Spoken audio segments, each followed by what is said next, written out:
لا تنسوا الاعجاب بالفيديو والاشتراك في القناة. ورجعنا مع حضراتكم بصنف جديد وطبق جميل ولذيذ، طاجن المكرونه بالصدور الفراخ بطريقه مبسطه وسهله. اول حاجه معانا نقول بسم الله على بركه الله.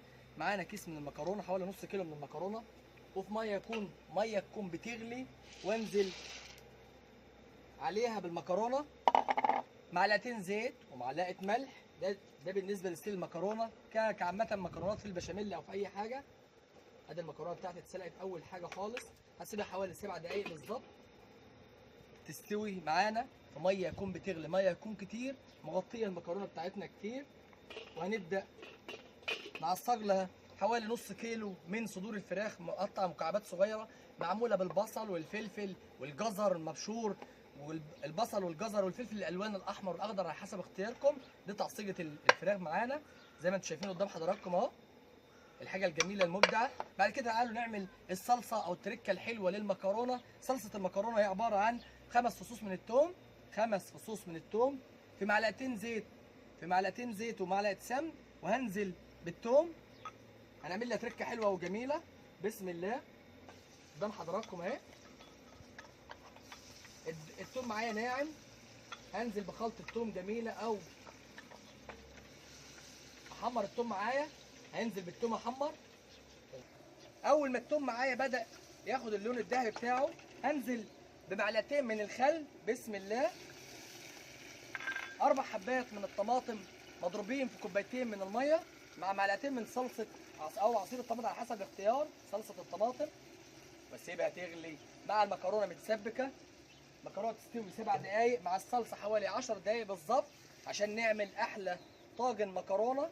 بعد ما حطينا معلقه من الزيت معلقه من السمن ونزلنا بالثوم الناعم، بعد كده حمرناه خد اللون الذهبي، نزلنا بمعلقتين من الخل، بعد كده نزلنا بعصير الطماطم 4 حبات من الطماطم مضافين عليها كوبايتين من الميه، معلقتين من صلصه الطماطم، وهنسيبها على النار تتسبك براحتها او تنشف الميه بتاعتها بالراحه بعد ما نسلق. ونرجع مع حضراتكم بعد ما سلقنا المكرونه وعصجنا الفراخ بتاعتنا بالبصل والفلفل والجزر والحاجات الجميله، وعملنا لها الصلصه الحلوه. الصلصه بتاعتها اللي هي بالثوم والخل، هنضيف عليها شويه من التوابل الفلفل الاسمر وشويه من الملح وحاجه بسيطه على المكرونه صفيناها بس مجرد تصفيه كامله زي ما احنا شايفين، من غير ما نضيف عليها حاجه خالص، لسه زي ما هي اهي، ما ضفناش عليها ولا ميه ولا اي حاجه، زي ما هي كامله، عشان انا عايزها ماده كويسه. بعد كده اجيب الطاجن بتاعي، انزل بالفراخ بصدور الفراخ. بسم الله على بركه الله. انزل بصدور الفراخ المعصجه، الحاجه الجميله والريحه الحلوه بقى بالفلفل الاخضر والاصفر والاحمر والبصل الجميل مع التوابل الحلوه.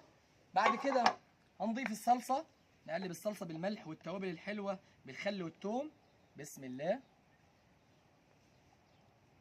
كامله كلها كامله مع بعضيها، نعمل لها فرسه حلوه وطعم بقى طاجن يطلع ممتاز، ويطلع مبصم معانا ان شاء الله تشوفوه مع حضراتكم دلوقتي حالا. بعد كده انزل بالمكرونه.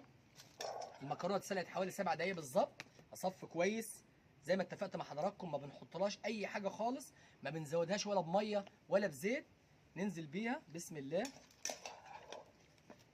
عشان لسه ماده النشا انا محتاجها ان يكون كلها متماسكه مع بعضيها، ما تعملش معايا نص كيلو من المكرونه مع نص كيلو من اللحمه، يطلع طاجن تحفه لذيذ جدا وطعمه حلو قوي، هتحبوه طبعا جدا ان شاء الله.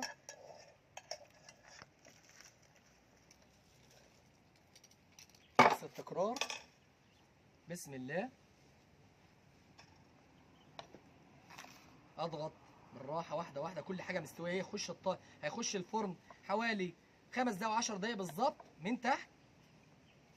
نسيبه 10 دقايق ياخد من الفرسه الجميله او الخلطه الحلوه مع الفراخ، مع صدور الفراخ، مع الحاجه الحلوه، وبرقه سيلفر، واغطيه. يخش الفرن 10 دقايق يطلع حاجه سخنه جميله. اضغط ضغطه كامله زي ما انتم شايفين قدام حضراتكم.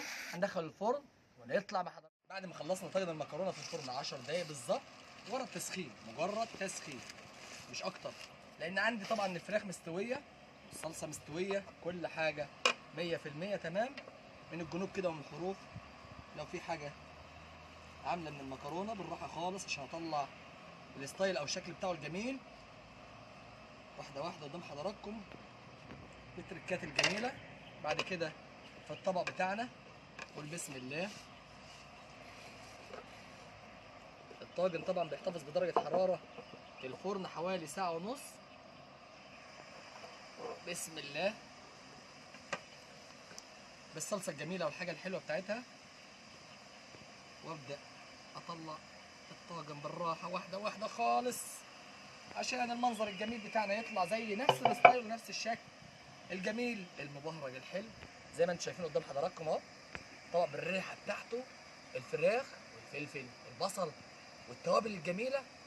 جربوها هتلاقوها 100% حاجه تمام. لو عجبك الفيديو اضغط كلمه اشتراك وكلمه لايك، وعلى طول مستمرين في اكله بسيطه مصريه. والسلام عليكم ورحمه الله وبركاته.